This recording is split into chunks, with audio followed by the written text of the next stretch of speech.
What's going on, everybody? Mortem here, this time continuing our Baldur's Gate 3 class overview series with the Paladin. Often seen as a righteous crusader, both heavily armed and proficient in melee to say the least, or a protector of the downtrodden and the weak. But the thing about Beacons of Light is that they inherently cast shadows, which is where the opportunity for potentially more sinister underpinnings come into play. That said, while this video will be focusing on the class fantasy of a Paladin, some of the things you can do with it, alongside the class mechanics, specifically how they relate to Baldur's Gate 3, it's important to mention that they have made some changes from the source material here that in some ways limit the role-playing a little bit, because the role-playing involved with a Paladin is fairly substantial, especially with the TTRPG. So understand a lot of this isn't a one-for-one translation. In some ways I think that is better, and other ways somewhat worse, to be honest. I want to kick this video off like the others with the class fantasy of a Paladin. Now, historically, Paladins have been on the side of righteousness and were required to be lawful good as part of being a Paladin. You see this a lot in earlier editions of D&D, where there is a literal alignment associated with the Paladin class, which is lawful good. However, 5th edition D&D in particular worked to move away from the alignment system,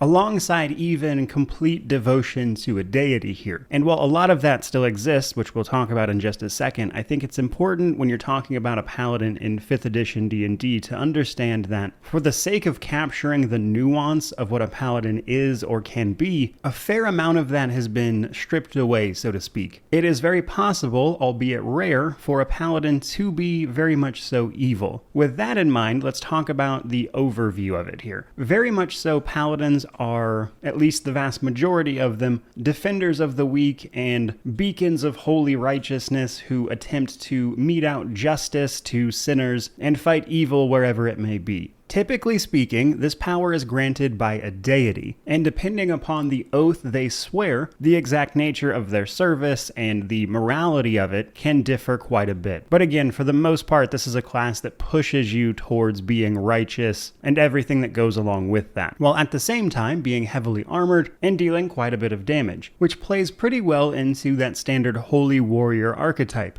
But being a Paladin is more than that. Their dedication to their oath is very much so an almost holy act. And it is in keeping with the tenets of said oath that they gain their power and can manifest the divine powers granted to them. So simply being a warrior who believes in a deity in the Forgotten Realms isn't enough to truly be a Paladin. However, much of that is relevant to both lawful good or potentially much more evil characters. Now, depending on the oath you swear is what is going to change a lot of it, and this is where I think the roleplay of Baldur's Gate 3 can actually be a little more limiting than the tabletop, because with the tabletop versions, you're able to adjust, say, like an Oath of Devotion to be more tailored towards something a bit more sinister or an evil Paladin just right out of the gate. That's not really an option in a video game, which will lead into how we become a sort of evil Paladin in Baldur's Gate 3. But at the base of it, a Paladin is a warrior for a deity that follows a strict code of conduct known as a sacred oath. The deity you serve and how important that is to you is largely up to you for role-playing purposes. Even in Baldur's Gate 3, we don't actually pick a deity, and I'm not sure if that will be added on launch or not. So most of that is going to be roleplay, but your ability to keep up with the oaths and actually uphold them is important. So with that in mind, let's start talking a bit how this works mechanically in Baldur's Gate 3. First up, we're going to be talking about our general information, just as a Paladin in general, what you need to know in terms of stats and armor proficiency. Our primary stats are going to be strength, followed very closely by charisma, though depending on if you multi-class, you do have a little bit of leeway here, but in very general terms, strength and charisma are what are most important. And then proficiency-wise, we are proficient with all armor, light, medium, and heavy, on top of shields and simple and martial weapons. So we'll be able to use most all equipment right out of the gate as a Paladin, which is why most of them are heavily armored. But now let's actually talk about these sacred oaths. Ultimately, there will be 4 in Baldur's Gate 3. 3 of them are in early access, and 1 will be added later with the actual launch. These are the Oath of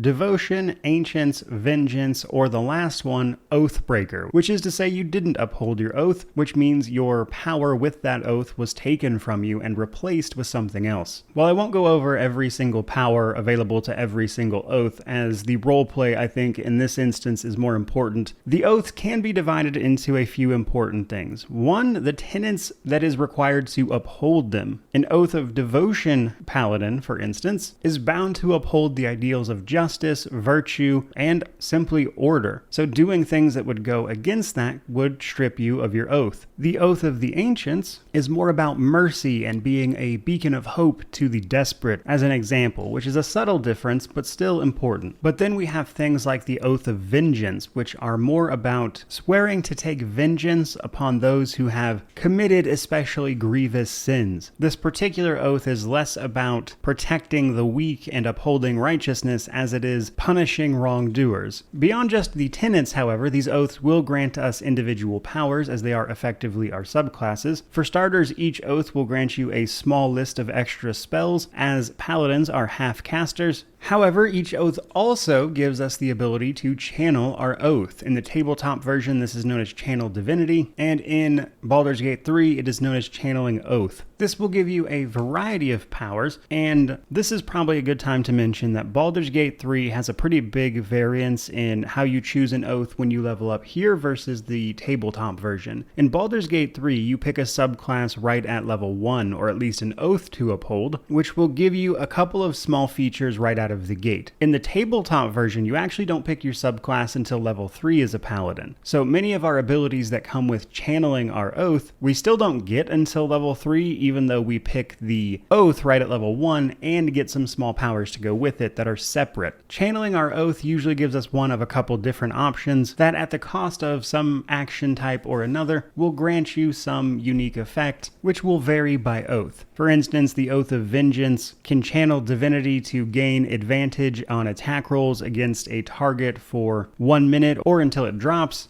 whereas the Oath of the Ancients can potentially allow you to channel nature to restrain enemies with vines, various little things like that. And then at level 7, in addition to our normal class mechanics, each oath you take will provide you an aura of some sort. For the Oath of Devotion, this is the Aura of Devotion, which makes sure that allies within 10 feet of you can't be charmed as long as you're conscious. Whereas the Oath of the Ancients gives us resistance to damage from spells to you and everyone within 10 feet of you. Oath of Vengeance, however, gives you something else for level 7 called Relentless Avenger, which lets you move a bit after making an opportunity attack.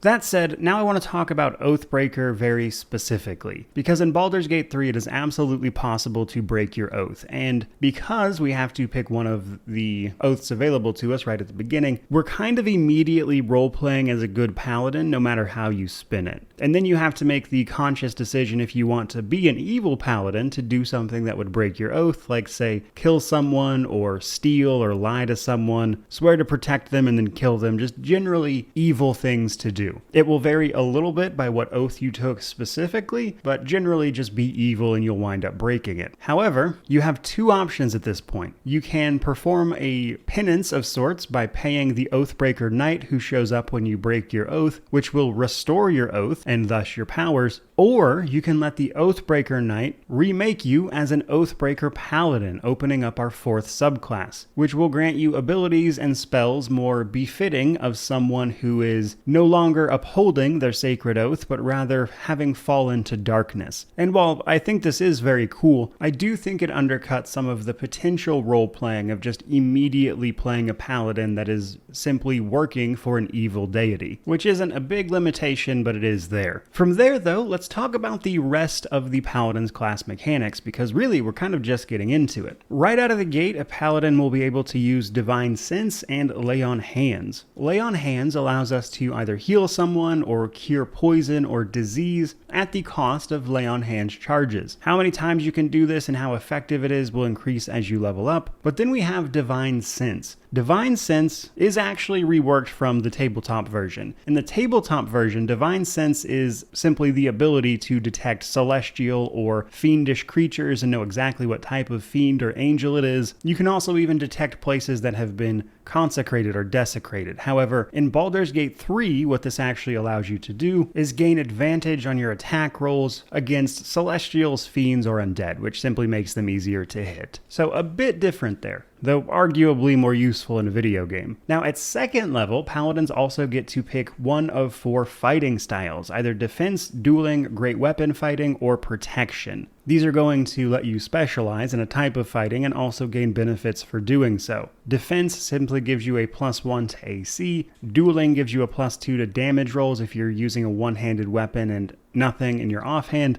Great weapon fighting will actually re-roll any 1 or 2 damage dice you roll with a two-handed weapon equipped, though just once, so if you roll a 1 twice in a row, it still sucks. And then there is protection. If you are wielding a shield and an ally nearby is attacked, you can force the enemy to take disadvantage on the roll against that enemy. But we're not done yet with 2nd level, because 2nd level is also when Paladins gain access to the first bit of their spellcasting. For the most part, Paladins are very similar to a cleric in terms of spellcasting. They gain all their spells at once. They simply have to prepare the ones that they want to use for the day. So they are prepared casters. However, we will only get up to 5th level spells with a Paladin at a maximum, and specifically with Baldur's Gate 3's level 12 cap, we're only going to get up to 3rd level spells. However, while the spellcasting is useful in many circumstances, sure, what you're more likely to be using those spell slots for is Divine Smite. At 2nd level as well, when they gain their spellcasting, Paladins can, when they hit a creature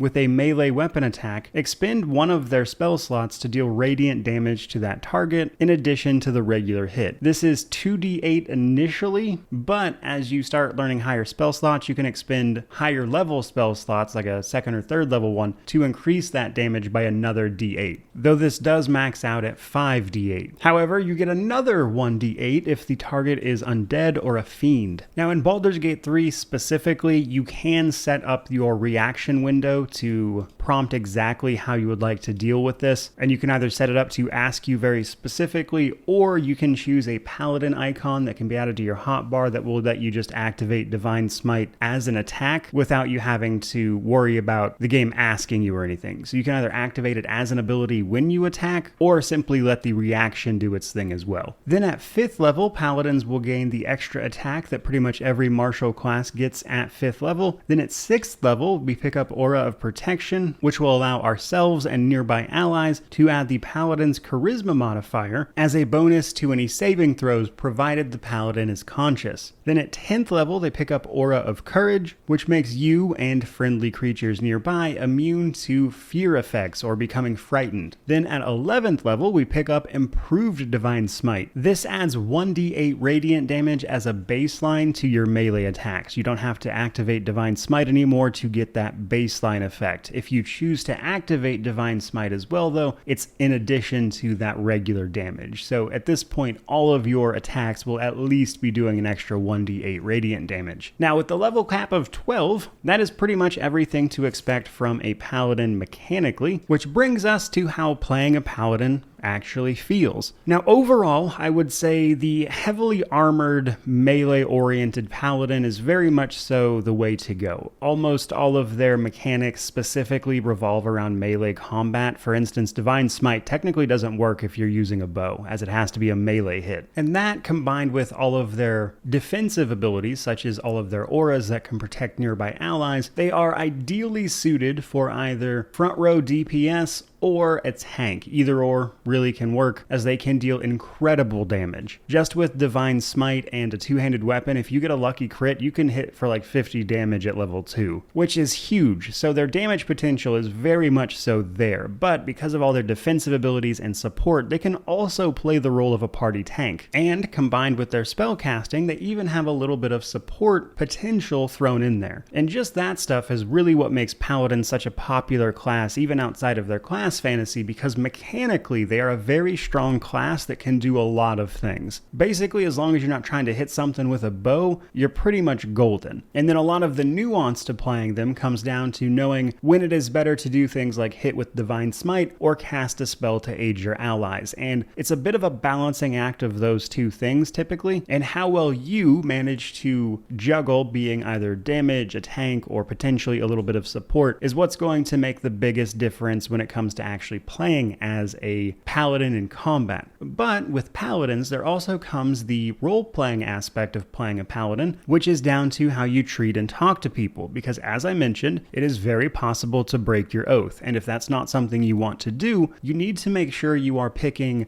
dialogue options and taking actions that actually represent the oath you swore to uphold. That very much so matters for a paladin, because otherwise, if you don't want to become an oath breaker, you're going to constantly be paying gold to restore your oath. So just as a class, they have a roleplay element sort of baked into what they're doing mechanically. And then, naturally, I want to leave off with a bit of multi-class options, as I like to mention these at the end of the videos. Paladins, as a heavily armored, charisma-based class, can be very useful as a multi-class for a few other classes. So some popular ones here are, to start with, the Sorkadin is one of the best combinations in D&D in my opinion, and it allows you to either turn your spellcaster into a much tankier version with just a couple levels of Paladin, or with just a couple levels of Sorcerer and going all in on Paladin, you can make use of the Sorcerer's meta magic to alter a Paladin spells. Could also be pretty useful depending on exactly how some of that pans out in the release version, but Sorkadin is a very strong multi-class and there's a few different ways you can play it. Another option is mixing Paladin with Warlock, which might seem a little awkward at first, but ultimately they both use charisma. With the Hexblade Warlock being absent from Baldur's Gate 3, they are retooling a few of the Warlock's abilities, one of which is causing Pact of the Blade as a Warlock to use your charisma modifier on your attack rolls. This will allow a Paladin to use charisma for their attack rolls and everything, and then coupled with Divine Smite and some of the other Warlock abilities like using their spell slots to fuel Divine Smite, for instance, could be a very strong way to go. Or on the other side of that, if you just take 2 levels of Paladin and go all in on Warlock, you'll be giving your Warlock Divine Sense, Fighting Styles, Lay on Hands, not to mention Divine Smite, which in combination with a Warlock's abilities could be really strong as well. So another great option. And those are certainly the ones you'll probably see the most often, but even then you could still mix this with other martial classes, like say a fighter to get access to Action Surge, which will let you Divine Smite twice potentially. So you have a few different options in terms of multi-classing, but overall, to sort of wrap this video up, the Paladin is such an interesting class from a roleplay perspective, then combined with really strong mechanics, which can make it one of the more interesting classes to play if you're willing to do some of the headcanon around how this is going to work. And while I do think their implementation in Baldur's Gate does limit the roleplay a little bit just because of how things work there mechanically in a video game, especially in regards to the oaths and how they get broken and things like that, it can be a bit awkward to roleplay certain things, but I still think it's a really great class to play because combining it with something like the Dark Urge origin, which we'll see our main character being given violent urges they have to fight, combined with having to uphold a Paladin's oath, could be a really interesting take and way to roleplay a class. And ultimately, because of that, Paladins can be righteous warriors, dark avengers, hell knights, and many things in between. Because what defines a Paladin and their own perspective on the oaths they are sworn to uphold is really down to you, the player. That, I think, is the most interesting part about them. With that, however, we are going to wrap this particular video up. I certainly hope you enjoyed it. If you did, like, comment, subscribe, all that YouTube jazz. But regardless of any of that, truly, just thank you so much for watching. I really do appreciate it. The channel just hit 200,000 subscribers, which means the world to me, and I can't say thank you enough. So thank you, may you wander in wisdom, and have an amazing day.